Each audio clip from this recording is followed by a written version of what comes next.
Welcome, church. Glad to see everybody here this morning. I want to tell you a story of a guy that we nicknamed Chief Jimbo Slice, Naked Shower Man. We are in a series called Uncomfortably Close. And last week, we started off the series, and there was a woman that came into where Jesus was, and she got uncomfortably close. She was not invited to the dinner, but she came anyway, and she was repenting of a sinful life. And she started crying, and so much that she wet Jesus' feet with her tears. And then she got down and she wiped his feet with her hair, and then she started kissing his feet over and over. And then, of course, she anointed his feet with ointment and then rubbed it into his feet. And it was uncomfortable for some of the people that were in that room that day. And they even said so. It was uncomfortably close for them. But to Jesus, it was beautiful. She was repenting of a sinful life. Well, today's message, Uncomfortably Close, takes, of all the messages that we have in this series, this takes Uncomfortably Close to a whole nother level, okay? I mean, it is up there. For me personally, this would be extremely awkward and uncomfortably close. But back to my story about Chief Jimbo Slice, Naked Shower Man. On the spring break of 2017, I took our youth group down to Mexico to build a house for a family down there. It was a great trip. It was my favorite trip of all time, actually. But we went down there with another youth group. And so we get down there, and the other youth group is building a house, and we're building a house. They sent over a guy, because they had too many people over there, and they sent over a guy named Jim to our group. And Jim was kind of an odd guy. I quickly realized why they sent Jim to our group. But they sent Jim over there, and our youth group was really into nicknames, and so they nicknamed him Jimbo. Yeah, that's pretty natural. Jimbo right off the bat. And Jimbo liked to be in charge. He liked to tell us what to do, and so he quickly became Chief Jimbo, and then naturally it went from Chief Jimbo to Chief Jimbo Slice, whatever.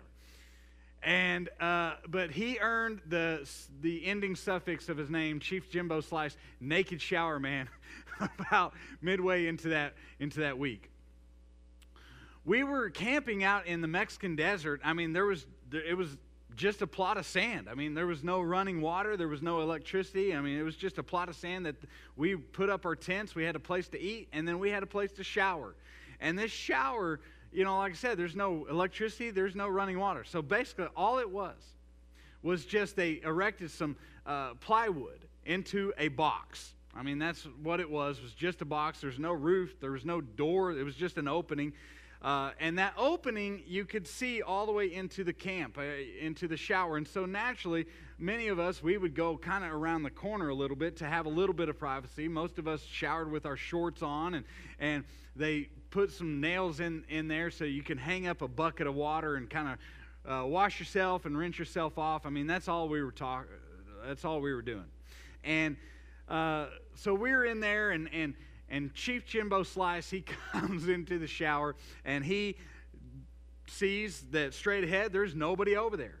So he wanted to be by himself, so he didn't even think about what was happening here. He just walked straight forward, didn't think about why nobody would be over there, and he hung up his water pail, and he disrobed all the way.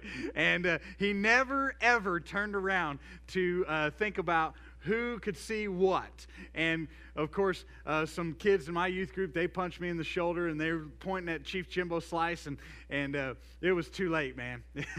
Damage had been done. And of course, unfortunately for some of the youth group that was out in the general camp area, there was a worship team that was getting ready for worship that night, man, it was uncomfortably close for them. They had to get out of there, and that's when Chief Jimbo Slice got his nickname, Chief Jimbo Slice, Naked Shower Man. Uncomfortably close. I mean, I don't know about you, but my personal space bubble is probably a little bit larger than everybody else's, but it grows immensely when you're naked. Okay, so today we're going to talk about a story that I think is probably the most uncomfortable stories of all the stories that we're going to talk about. And it's about a story with a naked guy that runs and approaches Jesus and gets in Jesus' face. And if you're thinking, man, you're scratching your head and you're thinking, I don't remember this story in the Bible, it's okay. This is one we don't generally tell in the kids' ministry growing up. You probably didn't hear this in your Sunday school class growing up. It's a scary story and it's an uncomfortable story, and so we kind of skipped over that, but we're going to talk about it today. But the whole story begins with the disciples in crisis. Their day was going fine, even great. Jesus had been teaching and doing some great things. But within a few hours, their situation changed from great to terrible. They thought in just a few hours that they were going to die twice. And so the question is, what do we do when crisis comes upon us suddenly? What do you do when crisis hits and you're not prepared? Have you ever been there before? When everything in your life, things were going fine, things were going even great, and then it all changed in a second, and you weren't prepared for it. What do you do when you don't have the answers? What do you do when crisis hits and you don't have the strength to get through? Well, the answer is in this text today. So Mark chapter 4, Jesus and the disciples are on a boat, and they're crossing the Sea of Galilee. So I want you to go to verse 35. Mark chapter 4, verse 35. It says this: That day when evening came, he said to his disciples, let's go over to the other side. Now you got to understand, the other side is kind of scary. Because the other side, now they're not in their own nation, they're going to Gentile territory. So this is a big deal, okay? Hear that in the text. Now, leaving the crowd behind, they took him along just as he was in the boat. There were also other boats with him. A furious squall came up, and the waves broke over the boat so that it was nearly swamped.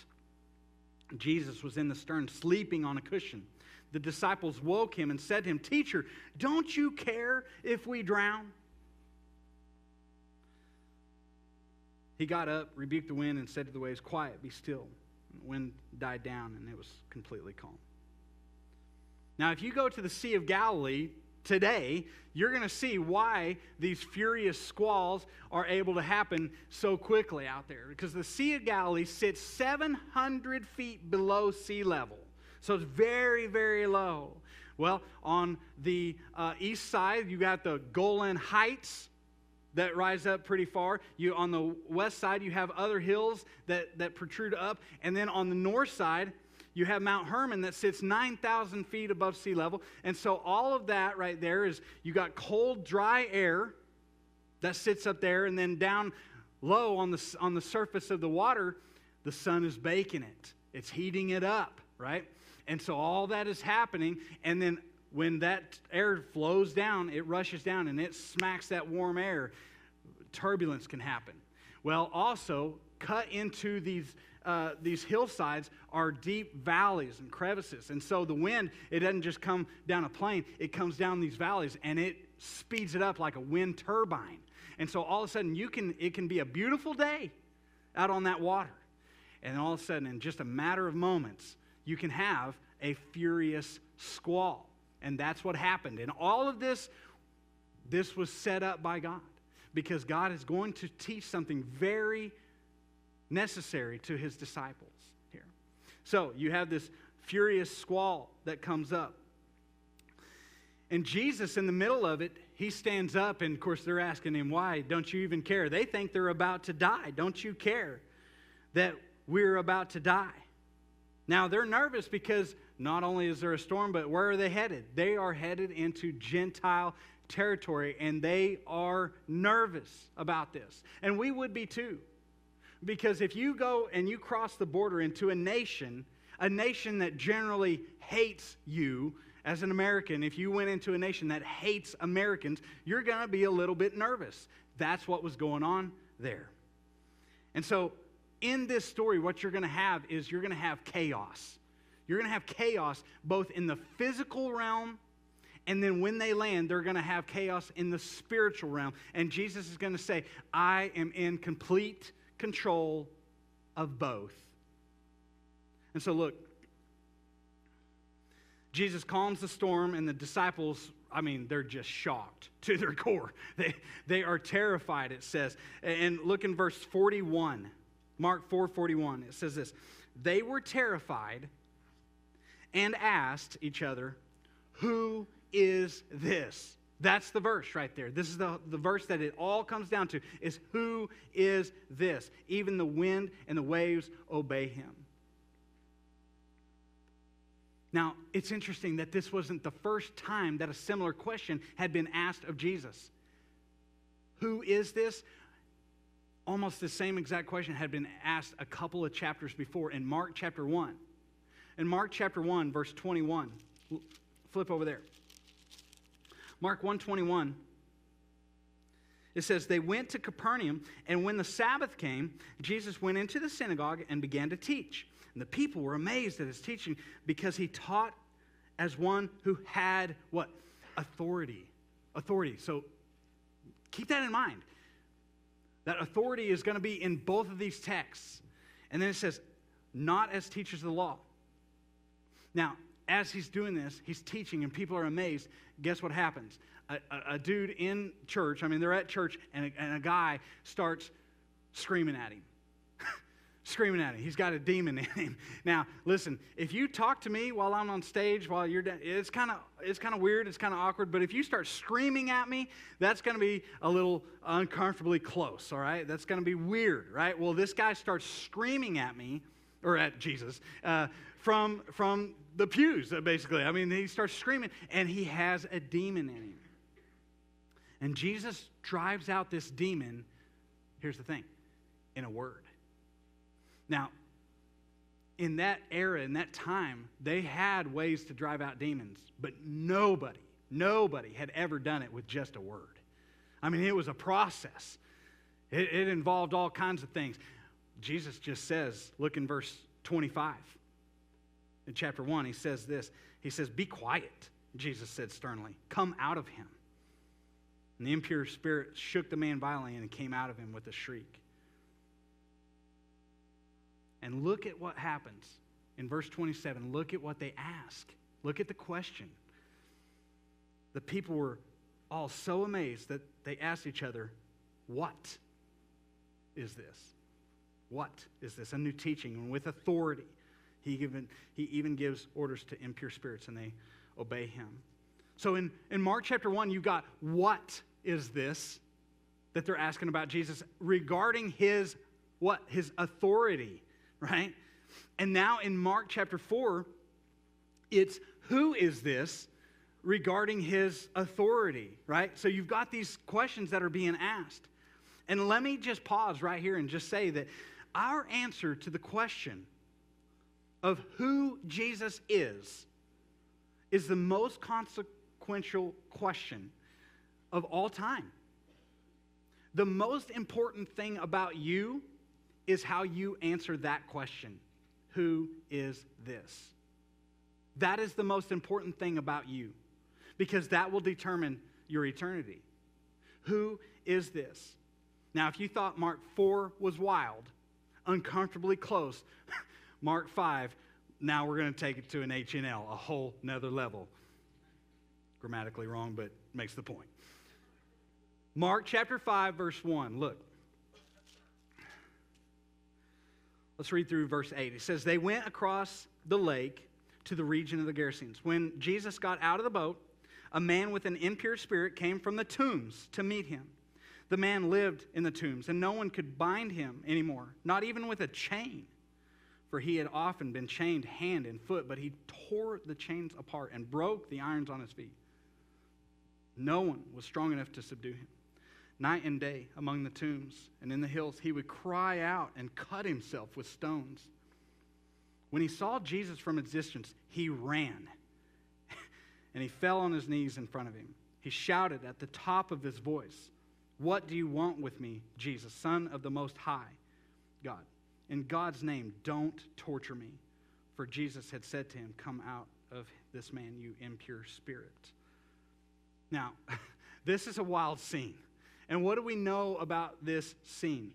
What time of day was it? All right? From chapter 4, we know that it's the middle of the night. Okay? So it's nighttime. Where are they? They are now in Gentile territory, in foreign land. Okay? They're nervous about this. So it's in the middle of the night in Gentile territory. And where did they land? They landed amongst the tombs. This is a graveyard, okay? Graveyards during the day are not fun, but graveyards at night, those are creepy, okay? So that's where they are. They're at the graveyards. And a demon-possessed man sees them, and what does he do? He sprints towards them. Now that's a scene right there. He sprints toward them, and what does he look like? He's all bloody because he's been cutting himself. And so this bloody man is running towards you from the graveyards at night in Gentile territory. Now he's got superhuman strength. He's got these chains dangling from his arms. He's broken. And this guy is running towards you. Okay, this guy is next level scary. Now, I've never torn chains apart, and but I've been known to break some duct tape around my neck. When I was dating Logan, one of the things she told her friends, she said, they asked him, what is he like? You like him? She said, yeah, but he's got a weirdly odd neck, like it's too big for his body. And back then, I did have a big neck, and it was because, let me justify it a little bit. Let me at least tell you why. I would work out, and every lift that I would do, I would inevitably, I would just flex my neck. And so I was, or like whatever it was, and I would just flex my neck. So every workout, my neck got a crazy workout, right? And so it got big. It was past my ears. So it was big. It was weird. I'll give her that, right? Well, one of the things I used to do is I'd bet people that I could bust duct tape off my neck, and so they would wrap it around my neck as tight as they could, so I either broke it or died, and I would rip duct tape. Well, we're not talking about ripping duct tape. We're talking about busting chains here. This guy is superhuman, and this guy is running. He is sprinting towards Jesus and the disciples. And on top of that, the guy, what does he do whenever he gets there? He screams at the top of his lungs. If you ever had somebody talk, they're kind of a loud talker, sometimes in church, we'll have somebody, being a little loud talker. Sometimes that's me over there. I don't know if you've noticed, but, sometimes it's uncomfortable. But if somebody is screaming at your face and you're right there, you're like, dude, take a chill pill, man. It's okay. I can hear you, right? There was a trend on TikTok a couple years ago of people that were singing Shakira song, and then on an escalator they would get behind some unsuspecting people, and they would sing this song, they would listen to it, and then they would come to a certain lyric and they would shout it out, they would scream it, and it would scare these people. Check this out. Oh, baby, when you talk like that, you make a woman go mad. So be wise and keep on reading the signs on my body.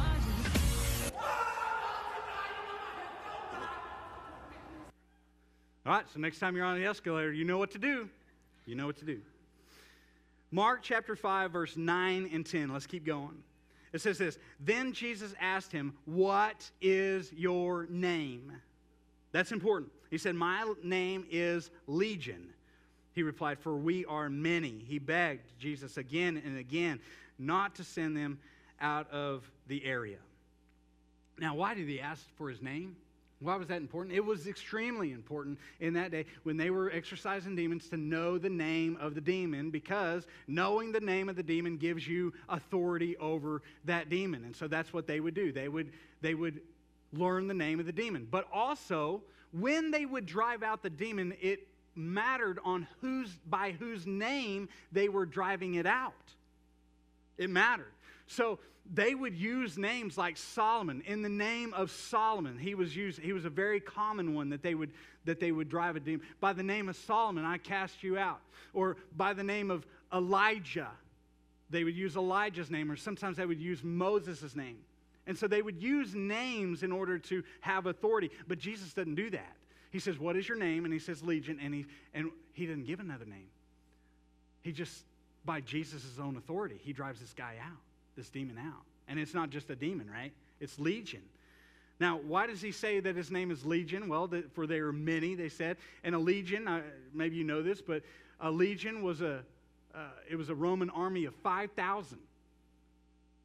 I mean, did this guy actually have 5,000 demons in him? Possibly. Maybe they were just saying that they were many, and they using legion as a name. But maybe this guy really had thousands of demons in him. I don't know. But whatever it was, he was powerful. And so now you've got what? On the water, you had powerful chaos, physical chaos happening. And now what do you got? You got the strongest evil force that has ever opposed Jesus right now. And you've got chaos on the waters, and now chaos spiritually. And both are coming against Jesus in this moment. Now look in verse 11, 5 verse 11. A large herd of pigs was feeding on the nearby hillside. The demons begged Jesus, "Send us among the pigs, allow us to go into them." And he gave them permission, and the impure spirits came out and went into the pigs. The herd was about 2,000 in number. It rushed down the steep bank into the lake and were drowned. Why did they want to go into the pigs? Well, from this, and then if you flipped over into Luke chapter 11, there's another time where Jesus is talking about demons. And it's pretty specific that demons prefer a host. They want to be in a body. And so they knew that they were getting cast out, and they wanted to go into the pigs. Even a pig was better than being out without a host. And so they want to be in a host. Now, for a Jew, this completes the nightmare. Because not only was this at night they just got done crossing the raging waters. It was in the tombs. It was in Gentile territory. You got this guy screaming at him, coming at him. Now there's a herd of pigs there. And pigs were unceremonially or ceremonially unclean to them. They weren't even allowed to touch a pig, okay? And you've got 2,000 of them over here. And this just completes the nightmare for them. But I feel like that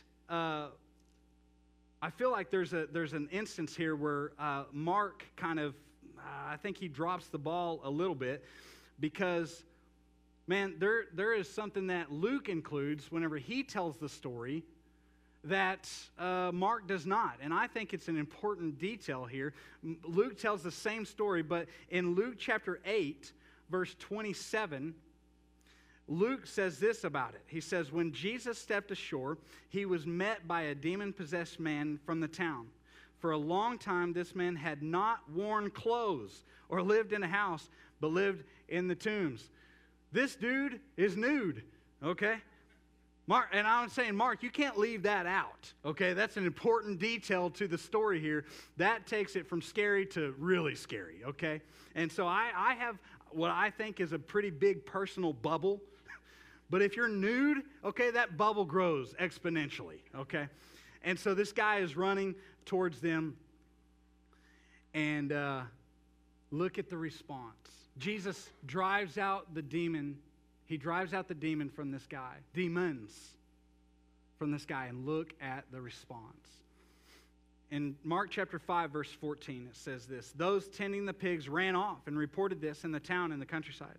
And when the people went out to see what had happened, when they came to Jesus, they saw the man who had been possessed by a legion of demons sitting there." What's he doing? He's sitting there. He's dressed. Good. And in his right mind. And what is the response? They were afraid. They were afraid. I think that's so incredible here. That both sets of people are afraid. The disciples, they see the power of Jesus, and they're afraid. And then you see the townspeople here, and they see the power of Jesus, and they are afraid. Why? When you encounter great power, your response depends on whether you know the one who wields it. If you don't know him, that power can be terrifying. But if you do know him, that same power becomes your safety. And the townspeople feared Jesus' power because they didn't know his heart. They didn't know who he was. They didn't know what he was about. They just know that he destroyed a huge part of their financial stability. And after this, the man who had been freed, what does he do? He begs Jesus to go with him. He wants to go with Jesus. He's just been freed of this. He just wants to be with Jesus. And that is the appropriate response for anyone who has given their lives to Christ, Jesus has saved. We ought to just want to be with Jesus. And this man, he wants to be with Jesus, but Jesus says no. I think it's interesting. He says no. And he tells him, he says, I want you to stay here, and I want you to tell the people two things: how much God has done for you and the mercy that God has had on you. Now, it's interesting because after that, this guy, he does just that. Now, he encounters this great power in his life, and the townspeople are nervous of him. The disciples are terrified because of this great power. Now, I don't know about you, but have you ever installed a new breaker in your electrical panel before? I hate it. I don't like it. Okay, because you can shut off the power to the power that's going out of the breaker box, but you cannot shut off the power coming in, okay? And so when you're doing that, if you make the wrong move, I mean, your goose is cooked, okay? You got to be super careful with that. It's the same thing here. You've got great power here, and they don't exactly know what to do with it. And so he tells him, he says, no, I want you to go, and I want you to testify to the people. That was an important day for the disciples. Between waking up and going to sleep that night, they realized that Jesus was so much bigger than they thought that he was. Now, it's pretty cool. This guy, he goes and Jesus says, I want you to go and I want you to testify what God has done for you. I think he did. Because the next time that Jesus came back to that region in Mark chapter 7 and chapter 8, he is received totally different. The people here are asking Jesus to go away, and he does. But when he comes back, they receive him well, and they flock to him in droves. And they're asking him to bless them, to heal them, to do all these things. And then there's this great moment where Jesus even feeds 4,000 people right there, and these people. And I think there's no question in my mind that this guy went back and he had a powerful testimony in his life, because the testimony is him dressed and in his right mind. That Jesus had done something powerful in his life. That the moments of our greatest failures, our greatest times of shame, Jesus can use. When he heals those, he wants us to use those for his glory. He doesn't want you to take those moments of healing and put it in your back pocket. No, Jesus wants you to testify about that, because it is a testament to the power of one person being able to witness and change the life of one more person. I think God has somebody in mind for you. I think your one is out there. And I think God is wanting you to speak of God's power, what he has done for you, and the mercy that he has had on you. I think God has somebody in mind for you. Don't miss that. Your testimony matters. Even if you feel unqualified, God can use you. Because sometimes it's your past sins that qualify you to speak to certain people. Now, this message, it hits home because crisis has a way of getting uncomfortably close with all of us at some point. And the whole story, I think, comes down to Mark chapter 4, verse 41. If you had a pencil, this is the one to underline in your Bible. Mark 4:41. They were terrified and asked each other, "Who is this?" The answer to that question determines how you respond to chaos. Your answer to who is this determines how you respond. Chaos happened in every player in the story. Did you notice that? Chaos came upon the disciples on the water. Chaos was living inside the man that was there in the tombs. And then, of course, chaos came upon the people whenever Jesus allowed those demons to go in the pigs, and they all killed themselves because they were full of demons now. And that's got to be a major financial hit to that region. Chaos came to everybody. Every single one of them reacted with fear at first. They were scared. They were terrified. Because that's natural, right? Fear is a natural part of chaos because inherently it comes with the unknown. You don't know exactly what's happening behind the chaos. You don't know how this is going to work out. So we are fearful, and that's natural.